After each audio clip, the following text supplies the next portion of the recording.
Bax mənim zülfü pərişanıma rəhm eylə ana.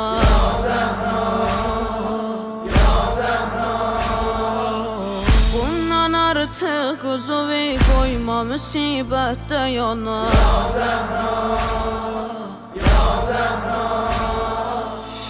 Nədir illət üzüvi gizlədisən Zeynəbdən.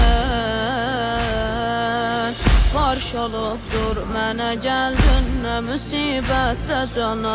Farş olubdur mənə gəldin nə müsibətdə cana.